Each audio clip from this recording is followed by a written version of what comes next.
Did you know that one African leader's defiance cost France over $1 billion? This is the story of Ahmed Sékou Touré, a figure both indispensable and largely forgotten in the narrative of African liberation. Born in Forana, Guinea, on January 9, 1922, Sékou Touré's origins were humble. Some claim he was the grandson of Sékou Touré, the legendary Mandinka warrior who resisted French colonization, a lineage that would foreshadow his own defiance. His parents were poor and uneducated, yet they instilled in him a fierce sense of pride and a deep connection to Guinean identity.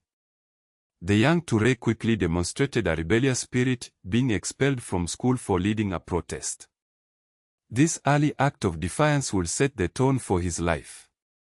In 1941, Touré began working for the postal service in French West Africa.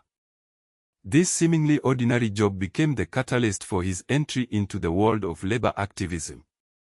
He quickly recognized the injustices faced by African workers under colonial rule and became determined to fight for their rights.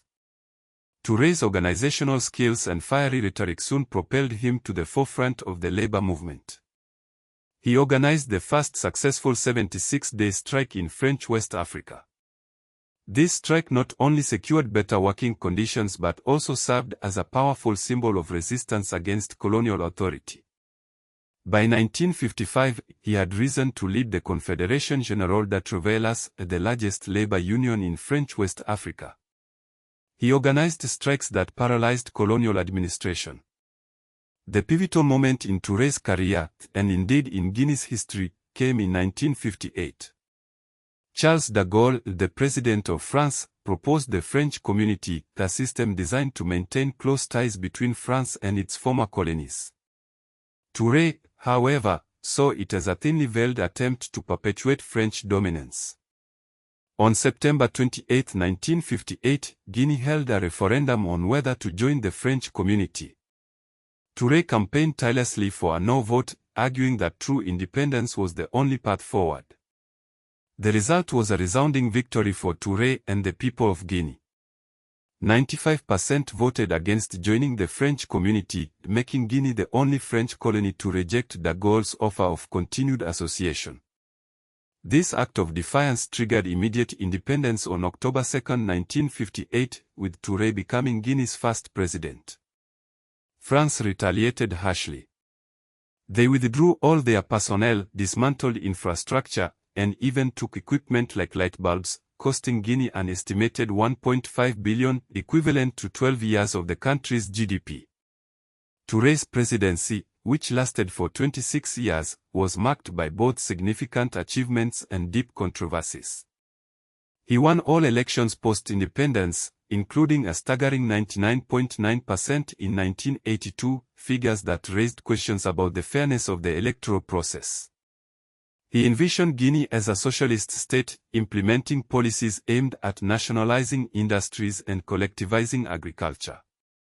Touré was a staunch Pan-Africanist, believing in the unity and solidarity of African nations. He forged close relationships with other African leaders, most notably Kwame Nkrumah of Ghana. In 1966, after Nkrumah was overthrown in a coup, Touré granted him asylum and even appointed him co-president of Guinea, a symbolic gesture of solidarity that underscored his commitment to Pan-African ideals. Touré's commitment to Pan-Africanism extended beyond symbolic gestures. He actively supported liberation movements across the continent, providing refuge and resources to freedom fighters battling colonial rule in countries like Guinea-Bissau and Angola. He faced numerous challenges during his presidency. In 1970, Guinea was the target of a failed invasion launched from Portuguese Guinea, now Guinea-Bissau. The invasion, backed by Portugal and involving 400 mercenaries, was repelled by the Guinean army with Cuban assistance. Touré used the invasion as an opportunity to consolidate his power, launching a wave of repression against perceived opponents.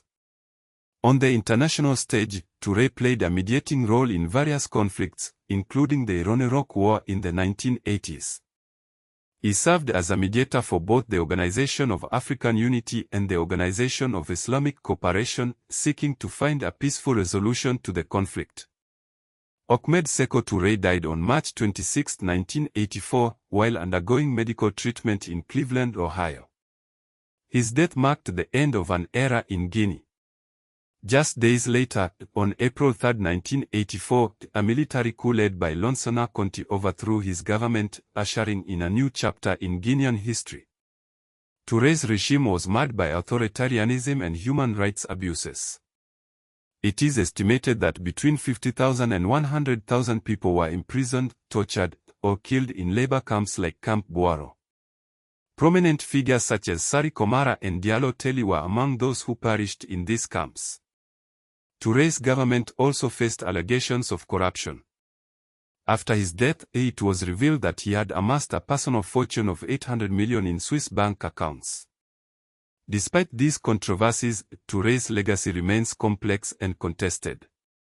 His supporters point to his commitment to national independence, his promotion of Pan-Africanism, and his efforts to improve education and infrastructure in Guinea. He oversaw the construction of 1,500 kilometers of roads and aimed for universal primary education by 1980. He pursued a non-aligned foreign policy, forging ties with both the Soviet Union and China, securing aid for projects such as dams and railways. His critics, however, emphasize his authoritarian rule, his human rights abuses, and his economic mismanagement, which led to economic stagnation with a GDP per capita of just 300 by 1984.